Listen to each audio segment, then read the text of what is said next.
Shalom. Biarlah sore hari ini kita mau datang kepada Tuhan. Kita mau memuji dan menyembah Dia. Sebab hanya kekudusannya yang layak kita puji. Sebab hanya Dia yang layak kita sembah. Karena Dia telah mati untuk kita semua. Dan Dia telah bangkit. Dan biarlah pengorbanannya boleh kita terus kita rasakan. Dan biar sore hari ini kita mau datang kepada Dia, merasakan hadiratnya. Terima kasih Yesus.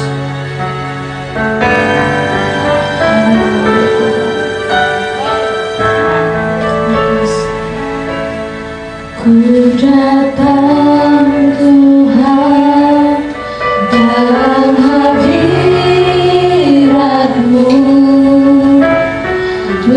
berilaskan kekudusan.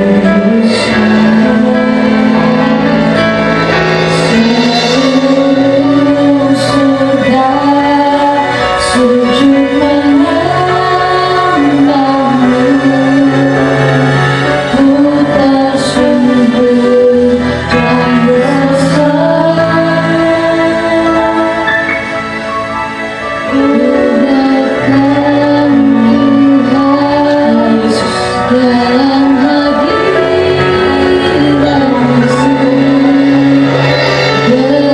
berilaskan kekudusan. Seluruh surga sujud menyembah-Mu. Ku tersungkur dan berserah. Kudus,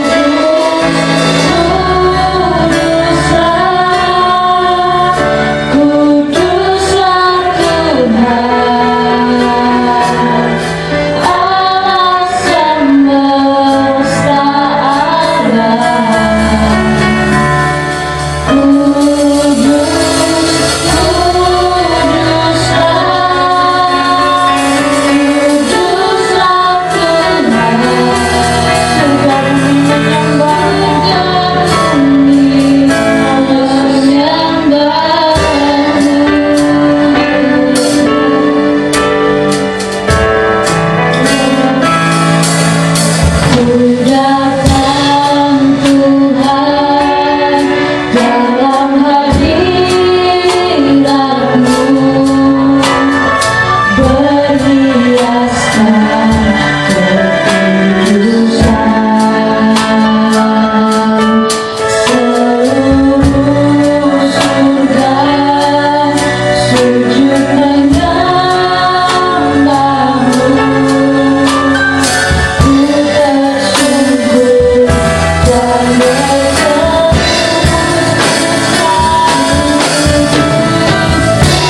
untuk memuji dan menyembah Engkau. Kami percaya Tuhan, Engkau Allah yang kudus, Engkau Allah yang layak kami tinggikan Tuhan. Sebab biarlah Tuhan kami mau datang untuk merasakan hadirat-Mu. Boleh Tuhan merasakan kasih-Mu untuk pengorbanan-Mu di kayu salib untuk setiap kami Tuhan. Terima kasih Yesus, terima kasih. Hanya di dalam nama Tuhan Yesus yang siap untuk memuji dan menyembah Tuhan. Sama-sama katakan amin. Shalom. Saya mengundang jemaat Tuhan bangkit berdiri. Kita percaya bahwa Tuhan baik. Boleh angkat tangannya, angkat jempolnya. Kita sama-sama katakan sebab Tuhan baik. Amin.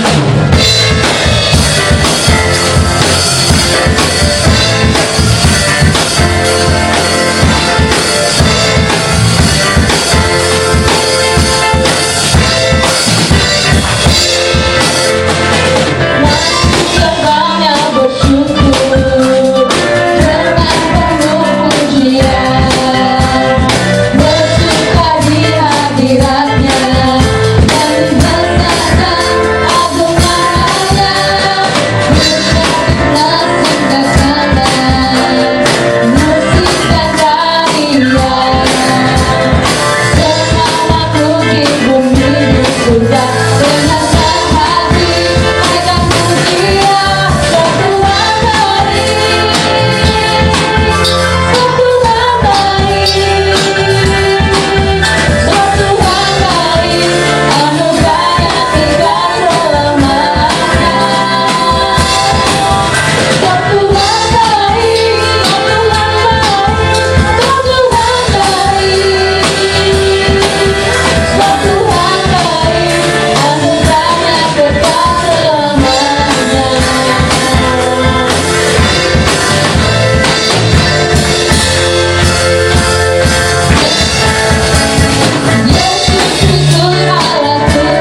kita akan melakukan persembahan, dan persembahan akan dilakukan 2 kali.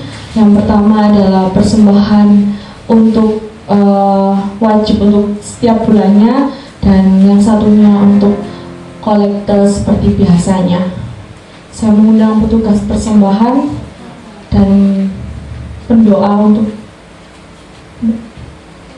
kita akan berdoa untuk persembahan pada sore hari ini. Kami percaya Tuhan, Engkau begitu baik untuk setiap kami. Dan biarlah Tuhan, sore hari ini Tuhan, kami memberi yang terbaik untuk Engkau Tuhan. Dan kami percaya Tuhan, Engkau melihat setiap hati kami Tuhan, yang memberi dengan sukacitamu Tuhan. Dan kami percaya Tuhan, Engkau telah menggantikan berlipat-lipat kali ganda untuk setiap kami. Terima kasih Yesus, terima kasih. Dalam nama Yesus kami sudah berdoa dan mengucap syukur. Haleluya, amin. Silakan beri yang terbaik buat Tuhan. Roh Kudus.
Sore hari ini kita mau menyiapkan hati kita untuk sebelum mendengarkan firman Tuhan.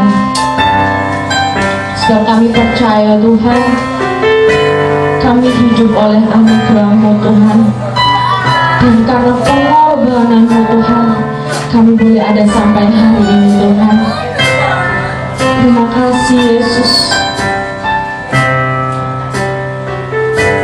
Haleluya Yesus.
Makasih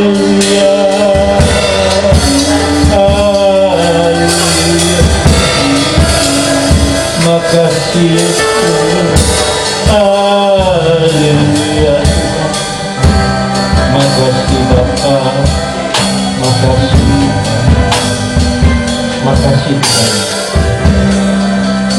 Bapak, kami mengucap syukur pada sore hari ini kembali, walaupun di tengah-tengah pandemi yang belum berakhir, kami boleh bersama-sama beribadah, walaupun harus mengikuti aturan protokol kesehatan secara ketat. Terima kasih Bapak, terima kasih. Kami percaya Engkau beserta kami, pemimpin kami, dan kami sudah memuji misalkan namamu, tiba saatnya kami akan mendengarkan sabdamu. Kuduskan, layakkan kami, buka hati pikiran kami, agar kami mengerti firman-Mu dengan benar dan baik. Terima kasih Bapak, makasih. Kami siap mendengarkan suara-Mu dalam nama Tuhan Yesus Kristus. Amin. Silahkan duduk kembali Bapak Saudara. Saya sekali lagi mohon maaf, ada Bapak Ibu yang ya seperti adat kebiasaan kita bersalaman ya, namun saya harus lakukan ini.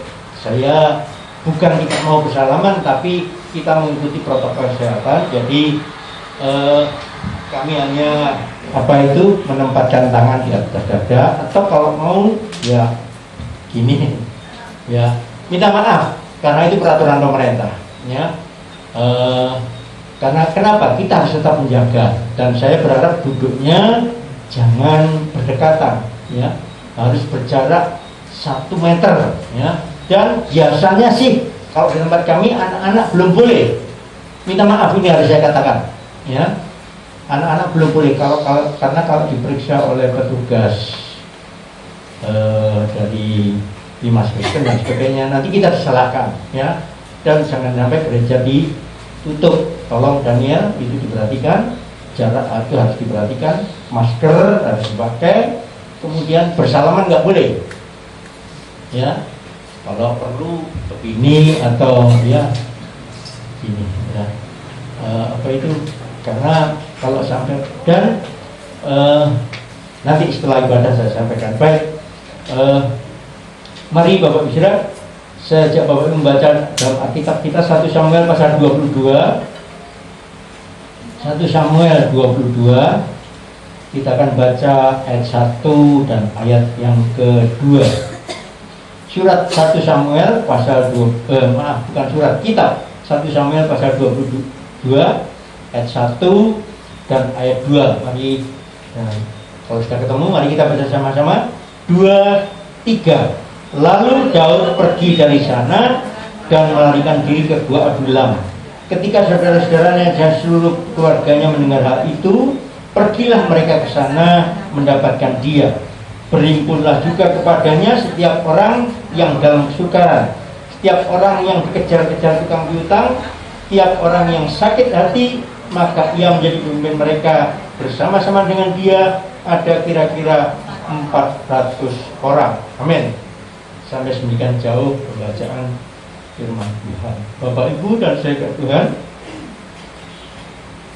Alkitab mengatakan Daud melarikan diri ke Gua Adulam. Sebelumnya Daud ini, kita tahu Daud ini seorang pahlawan. Dia sudah mengalahkan Goliat. Dia juga diangkat oleh Raja Saul menjadi panglima perang. Kemanapun dia pergi berperang, dia selalu berhasil ya. Dan dia juga diangkat menjadi menentu raja. Misalnya, lalu dalam bacaan kita, kenapa Daud melarikan diri? Ternyata ini yang harus kita hati-hati ya. Ternyata ketika Daud selalu menang berperang, apa yang terjadi? Perempuan-perempuan, wanita-wanita menyanyi sih nggak salah, tapi nyanyinya itu yang bikin masalah. Kenapa? Karena menyanyinya mengatakan Saul mengalahkan beribu-ribu, Daud mengalahkan berlaksa-laksa. Nah, raja kok dikalahkan sama menantunya, raja kok dikalahkan sama panglima perangnya. Raja Saul menjadi sakit hati, iri hati. Akibatnya mulai saat itu dia membenci Daud dan berusaha membunuh Daud. Berulang kali dia membunuh Daud sampai akhirnya Daud gak tahan, ya. Dia selalu mengelak, ya. Mau dilempar lembing, ya. Dia mengelak, dilempar lembing lagi mengelak. Akhirnya Daud melarikan diri, ya. Dan dia pergi ke Nob. Ternyata di Nob dia juga ada imam Abiatar di sana dibunuh. Seluruh keluarganya 80 orang dibunuh oleh Raja Saul. Ya. Hati-hati saudara. Ternyata nyanyian yang bukan memuji Tuhan ini bikin masalah. Mari kita nyanyi pujilah Tuhan, jangan memuji yang lain. Kalau kita bicara tentang Tuhan, jangan bicara yang lain. Ya. Kan nyanyinya perempuan-perempuan, wanita-wanita di Israel ini kan Saul mengalahkan beribu-ribu, Daud mengalahkan berlaksa, bukan memuji Tuhan. Jadi timbul masalah. Nah, singkat cerita, Daud lari. Dia pergi kemana-mana dikejar, ya, dan seterusnya. Dan sekarang, kalau Bapak Ibu baca dalam pasal 21, Daud sampai pergi ke Gad, ke kota orang Filistin. Bapak bisa bayangkan, Daud ini mengalahkan orang Filistin, Daud ini membunuh pahlawan Filistin, Goliat yang lebih besar, sekarang harus lari ke daerah orang Filistin. Dan ketika dia sadar di tempat orang Filistin, dia begitu ketakutan, ya, sampai dia itu pura-pura gila. Saya pikir tidak ada seorang pun di antara kita yang begitu takut sampai pura-pura gila. Dia biarkan, maaf bicara, air liurnya, air ludahnya meleleh, kecanggut, ya, sampai raja kota, Raja Gad, raja orang Filistin berkata, apakah di sini nggak kekurangan orang gila? Kenapa kau bawa orang gila ke sini? Ya, dan dalam pasal 22 ini kita membaca Daud melarikan diri ke suatu tempat yang namanya Gua Adullam. Dan perhatikan kalimat berikutnya. Ketika saudara-saudaranya dan seluruh keluarganya mendengar itu, pergilah mereka ke sana mendapatkan dia. Bapak Ibu saudara-saudaranya ini juga dikejar-kejar oleh Saul. Kenapa? Karena orang-orang yang dekat dengan Saul juga dikejar-kejar, ya, dicurigai terus, diintai terus, diselidiki terus. Jangan-jangan Daud ada di sana, ya. Nah, saudara-saudaranya pun nggak tahan mendapatkan dia. Ayat 2. Berhimpunlah juga kepadanya setiap orang yang dalam kesukaran, setiap orang yang dikejar-kejar tukang hutang, setiap orang yang sakit hati, maka ia menjadi pemimpin mereka. Bersama-sama dengan dia ada kira-kira 400 orang. Bapak Saudara, ketika Daud dikejar-kejar, apa yang dia perlukan? Pertolongan. Hari-hari ini banyak orang yang dalam kesulitan, kesukaran. Mungkin bukan dikejar-kejar seperti Daud mau dibunuh. Mungkin dikejar-kejar persoalan masalah. Mungkin dikejar-kejar karena masalah pandemi, karena penghasilan berkurang dan sebagainya. Bapak Saudara, orang demikian sebenarnya butuh pertolongan. Dan saya percaya doanya Daud pasti berdoa kepada Tuhan. Tuhan, jauhkan aku dari masalah, jauhkan aku dari persoalan. Jangan sampai Saul tetap mengejar aku, jangan sampai keluarga aku dibunuh dan sebagainya. Tetapi Bapak Saudara, lihat dalam pembacaan kita, Alkitab katakan ayat 2, berhimpunlah kepadanya setiap orang yang dalam kesukaran. Yang datang bukan pertolongan. Kalau Bapak Ibu dalam kesulitan, dalam persoalan, kita saja mengharapkan pertolongan, kita mengharapkan kelepasan, kita mengharapkan bisa membereskan masalah kita. Tapi yang datang justru orang-orang yang dalam kesukaran. Ayat berikutnya dikatakan orang-orang yang dikejar tukang piutang, setiap orang yang sakit hati, dan yang mereka maka ia menjadi pemimpin mereka.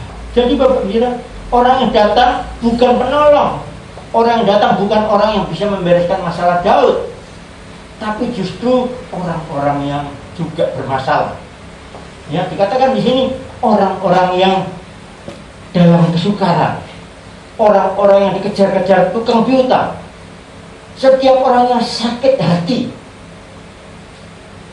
Dan dikatakan kira-kira ada 400 orang. Saudara, kalau orang punya persoalan, ketemu dengan orang punya persoalan, biasanya gimana? Kan pengennya diperhatikan, iya kan? Kan pengennya ditolong, pengennya dihibur, tapi siapa yang menghibur? Ternyata semua orang dalam kesukaran, semua orang sakit hati, semua orang punya hutang, dikejar biar tukang piutang. Saudara, bukankah demikian juga dalam kehidupan kita sehari-hari? Seringkali kita seperti seolah-olah sudah jatuh, tertimpa tangga, ketumpahan cat lagi, lengkap sudah. Bapak Ibu Saudara, mari kita perhatikan, sebenarnya apa mau Tuhan? Bukankah Tuhan sudah mengurapi Daud? Kalau Bapak baca pasal 16, Tuhan sudah mengurapi Daud lewat Samuel. Dia diurapi menjadi raja menggantikan Saul. Itu janji Tuhan. Tetapi sekarang boro-boro, apa boro-boro itu? Jangankan tinggal di istana, malah dia lari kemana-mana, dikejar-kejar. Dan kalau hari-hari ini Bapak Ibu Saudara dan saya seolah-olah mengalami seperti Daud. Nah, apa yang kita lakukan? Lihat Daud. Ya, ternyata Tuhan mau Daud menjadi pemimpin mereka. Saudara, siapa yang bisa menolong orang yang dalam kesukaran? Pasti orang yang pernah sudah lulus dari persoalan. Tapi Daud belum lulus. Daud masih punya masalah. Mari kita perhatikan baik-baik. Ternyata Tuhan mau Daud menjadi pemimpin mereka. Bukankah ini seringkali kejadian kita? Seringkali kita sendiri punya persoalan, malah datang orang yang punya persoalan. Ya. Bapak Ibu Saudara, sebagai gembala sidang, hamba Tuhan, seringkali orang yang datang kepada saya ini bukan yang minta maaf, ya, justru orang-orang yang, bahkan orang-orang yang nggak temenan, nggak kami kenal. Pak, boleh saya datang ketemu Bapak? Saya tanya, Bapak siapa? Saya jemaat ini Pak. Loh, kenapa mau ketemu saya? Saya tanya. Kami punya persoalan Pak, minta tolong apa Bapak bisa menyelesaikan? Loh ya datang ke gereja, mula saya bilang, Pak, gereja saya tidak peduli. Ya. Akhirnya singkat cerita mendesak, terus akhirnya datang. Saya tanya ada masalah apa? Ternyata masalah keluarga. Bapak bisa, satu hari ada seorang, memang saya yang menikahkan. Yang menikah itu kira-kira 4-5 tahun lalu, ya, sudah punya putri 2, ya. Datang pada telepon saya, Pak, boleh saya ketemu Bapak? Saya tanya, ada masalah apa? Ya. Saya ingin tahu suami saya itu masih cinta sama saya tidak? Loh, kok aneh? Ya tanya suamimu loh, kok tanyanya sama saya? Ya, lalu dia cerita macam-macam. Akhirnya, udah, silahkan datang. Saya bilang datang bukan sendiri, datang sama suamimu. Datang. Akhirnya istrinya saya layani. Terbalik. Istrinya, si istri dilayani istri saya, suaminya saya layani. Akhirnya kami ketemukan, ya. Ya ujung-ujungnya memang kadang-kadang kalau suami istri kalau baru pacaran biasanya gimana? Manggilnya kan sayang, gitu kan? Tapi kalau sudah 2-3 tahun, Rena masih sayang. Kalau sudah 10 tahun, masih sayang. Ya, saya pernah melihat, ya, suaminya jalan duluan, lalu 5 meter kemudian istrinya. Saya bilang, lo, ya. Nah, persoalannya memang selalu ada dalam hidup kita. Kadang-kadang kita belum selesai, datang lagi. Ini yang dirasakan oleh Daud. Ya, bertumbuk-tumbuk. Tetapi Bapak Saudara, ternyata Tuhan mau Daud menjadi pemimpin. Mari saudara, kalau hari-hari ini saudara sedang mengalami persoalan, ingat, Surat Yakobus mengatakan berbahagialah apabila kamu sedang dalam pencobaan. Kenapa? Karena ketika kita berserah pada Tuhan, Tuhan akan menolong kita. Dan Daud ini yang terjadi. Dan Daud menjadi pemimpin mereka. Kalau Bapak perhatikan, ya, akhirnya 400 orang ini bersama-sama dengan Daud. Justru 400 orang inilah yang mengantar Daud sampai Daud menjadi raja naik tahta. Dan di antara 400 orang ini ada kurang lebih 36 lebih, ya, bahkan 70 lebih. Semuanya menjadi pahlawan-pahlawan, orang-orang yang setia pada Daud. Dan kadang-kadang memang Tuhan izinkan kita mengalami permasalahan, ya. Dan orang yang datang pada kita justru orang bermasalah. Dan Tuhan mau Bapak, Ibu, Saudara dan saya menjadi pemimpin, menjadi orang-orang yang menyelesaikan persoalan mereka. Dan saya percaya setiap hari Daud tidak mikirkan masalahnya sendiri. Kenapa? Karena tiap hari Daud bertemu ya orang-orang. Bayangin 400 orang. Kalau satu orang datang tiap hari, berarti 400 hari baru Daud menyelesaikan semua persoalan itu. Sampai Daud bisa menyelesaikan menjadi pemimpin mereka. Artinya, benar, dengan kita menolong orang lain, kita sendiri dipimpin oleh Tuhan, tolong oleh Tuhan menyelesaikan masalah kita. Lihat, Daud. Saya tidak menutup, maksud saya begini, ya, tidak mustahil Daud bisa menjadi pemimpin mereka karena dia menyelesaikan persoalan mereka satu persatu. Ngatur orang itu sulitnya setengah hidup. Kenapa saya bilang setengah hidup? Kalau setengah mati 2 kali kan mati. Kalau setengah hidup 2 kali hidup, ya. Jadi, nah, bagi Daud ini proses, ya. Sebelum dia nanti menjadi raja kan harus menyelesaikan semua persoalan rakyat. Kalau menyelesaikan 400 orang saja nggak bisa, bagaimana dia menjadi raja? Jadi Daud sebenarnya sedang diproses oleh Tuhan untuk siap naik tahta lewat persoalan-persoalan yang Tuhan izinkan terjadi dalam kehidupannya. Dan Daud menolong tiap orang satu persatu sampai akhirnya mereka mengakui bahwa Daud memang layak menjadi pemimpin mereka. Dan mereka adalah orang-orang yang loyal, orang-orang yang setia pada Daud, ya. Dan mereka sungguh-sungguh setia pada Daud. Mari saya ajak baca, Bapak Ibu membaca di dalam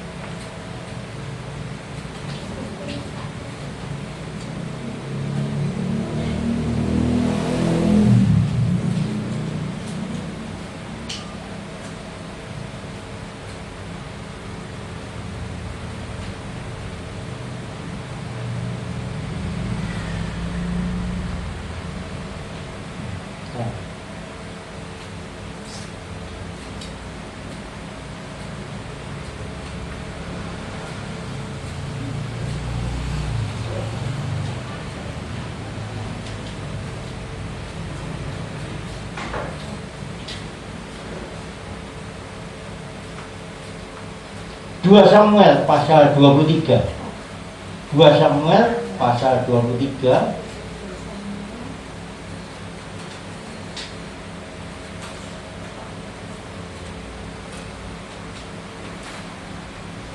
ayat 8. Kalau Bapak perhatikan, apa judul perikopnya? Pahlawan-pahlawan Daud, ya. Inilah, ya, mulai 8 saya baca. Inilah nama para pahlawan yang mengiringi Daud: Isiba'al orang Amoni, kepala Tewira. Ia mengayunkan tombaknya melawan 800 orang yang tertikam mati dalam satu pertempuran. Bapak bisa? nama orang ini Isibaan, orang Hakmoni, berarti bukan orang Israel. Ini salah seorang yang ditolong Daud ketika mungkin dia orang yang sakit hati, mungkin dia termasuk golongan orang yang kejar-kejar tukang piutang, mungkin dia ini termasuk orang yang dalam persoalan dan ditolong Daud, persoalannya diselesaikan oleh Daud. Dan dia menjadi salah seorang pahlawan Daud, ya, dan dia kepala triwira. Ia memainkan tombaknya melawan